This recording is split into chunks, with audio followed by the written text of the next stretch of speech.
The Nether is only scary if you are unprepared or maybe a little bit unlucky. So let's sort that with today's guide, the beginner's guide to the Nether. I'm your host, the Obsidian Noob, and in today's video we're going to look at the different biomes, everything you need to do taking your first steps through the Obsidian portal and getting yourself up and running. So there's a whole host of information here, so make sure you've got either a pen and paper or the pause button handy, and we're going to dive straight into this. But just before we do, if you wouldn't mind dropping me a like to help other people find this video, and subscribe to my channel if Minecraft's help is your thing. So let's go. Before we even dive through this Obsidian portal, let's take a moment just to review the different biomes and the benefits and challenges of each one. Because after all, you just don't know where you're going to spawn when you go through the portal. Starting off with the Nether Wastes, this is identifiable by the bright red netherite bricks and pools of lava everywhere. Occasionally you'll also find gravel and soulstone, but the major challenges here are the flying ghasts who will shoot fireballs at you, and the zombified piglins who will attack you if you aren't wearing gold armour. The benefits though of this area is that there is lots of nether quartz around, lots of gold nugget blocks, and it is really easy and open to explore because you can see the threats from a distance. Next up is the Crimson Forest, identifiable by the big red trees, sometimes with shroom lights also in them. This area is great for some new blocks, but also it's really good for food sources. The crimson fungus, little mushrooms on the floor, are edible as a food source, but also, and probably the biggest threat in this area, is hoglins. These things are no joke. They are hostile upon sight and will charge at you, dealing significant damage and disorientating where you are on the map. They are scared of warped fungus, the little blue and green bushes. If you find those, you can put them down, but bear in mind that also in this area there are piglins, so you'll need your gold armor or they will attack you too. Sticking with the themes of forest, we've got the warped forest, identifiable by the more turquoise or blue trees that you see around. This is probably one of the more safer biomes. You'll find striders here, which can be useful for getting across lava lakes, more on those in a little bit, but also there's lots of endermen, which generally make it a bit safer if you know not to look in their eyes. You'll also find here the warped fungus, which are those little blue and red plants, or green and red plants, which are used for preventing hoglins and scaring them off. There's also an abundance of glowstone in this area. This next area is Soul Sand Valley. It's really easy to distinguish because it has got vast amounts of soul sand and soul soil, but also because you'll see the odd blue flame here and there. There's also these lovely bone blocks. The thing to remember here is that soul sand will slow you down, and skeletons will spawn absolutely everywhere in this biome, and ghasts are really common as well. So if you've got some fire resistance potions, bring them along to protect you from those blue flames.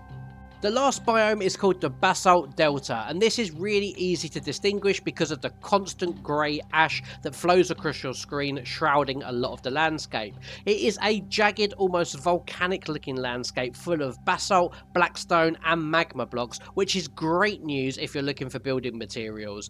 You will find though that magma cubes are really common here. Again, they're great for magma creams, which are used in potion creations, but they can be a right pain, and you have to be really careful navigating this difficult terrain because of the many lava pockets that you'll find. So bring some fire resistance potions if you have them, and if not, then try to avoid this area at least for a little while. Okay, next up, some really quick do's and don'ts. Firstly, 1 real world minute in the Nether is equivalent to 8 minutes on the overworld. There is also no sleeping, so although you can bring a bed, if you click it to sleep, you will blow up, and so will your bed. When you first go through, make sure you take at least 1 stack of cobblestone with you, because you're going to want to block off your portal to avoid it being destroyed by ghasts and their fireballs. Navigation is an absolute nightmare, so I really do recommend you turn on show coordinates, or at least be prepared with a different type of block so you can map where you've been. Lastly, and this is a personal preference of mine, is always put a chest and a bed right by your portal and set that as your spawn point. Then, if you're not planning on hardcore mode, why not just equip some gold armor and go through with no items at all? The worst thing that can happen is you get killed, but at least you know what you're dealing with when you go through that portal the first time. In terms of preparation, let's keep this real simple. You're probably going to want diamond armor because you're going to want the enchantments of fire protection. Yes, you could do it with iron, but let's face it, you don't want to waste that. Next, you're going to want some really good high-powered weapons, so probably a diamond sword with some nice enchantments on it, a bit like this. And if you're like me, it's always worth taking a bow with at least power 4 or 5 and something like a bunch of arrows or infinity, so you can take those ghasts down. Always be prepared to enter with a piece of gold armor. I've said it and I'll keep saying it because this is going to keep you safe from piglins. And on the note of piglins, you're really going to want to trap one of these early on so that you can use them for piglin trading. All you need to do is have a golden bar, physically drop it on the floor. They will pick it up, consider it, and then give you a trade that you can collect. This is by far the easiest way to get fire resistance potions, but they'll also give you a whole bunch of other loot as well. Two other piglin points real quick is that they can open and close your doors, and also if they see you mining any gold near them, they will turn hostile regardless of if you're wearing gold or not.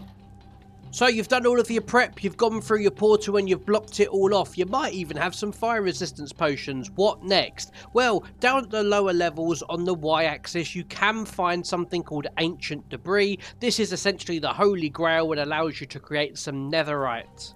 Throughout the different biomes, you might also find some ruined portal sites that will give you access to some good loot, and after you finish with all your exploring and getting your new blocks, you might even be brave enough to try and tackle some of the two structures here. You'll find nether fortresses and Bastian remnants scattered around the nether, but they are no joke either. They are full of powerful mobs, but also really good loot if you can get through it and survive. My advice is to just go off, have some fun exploring, and do your best not to end up falling in a lava lake. Oh, and of course, talking of lava lakes, we didn't cover striders, did we? Let's do that right now. So these cool little things are called striders. They're a passive mob and won't attack you. They are immune to lava, and that makes it great because you can ride them across these huge lava lakes that would otherwise most certainly kill you. In order to ride them, just like any other mob, you first need to put a saddle on their back, and then you need a rather interesting item. You need to combine a fishing rod with a warped fungus, and then that will allow you to control them. So as long as you're holding it when you get on the strider, that will allow you to determine what direction that they're going to move in. There's so much information out there about different things to do in the nether, but hopefully this beginner's guide serves as a solid foundation to get you out there and exploring. And if it has done, please do smash that like button, subscribe to the World of the Obsidian Noob, and enjoy the nether as best as you can. Remember, if nothing else, don't die.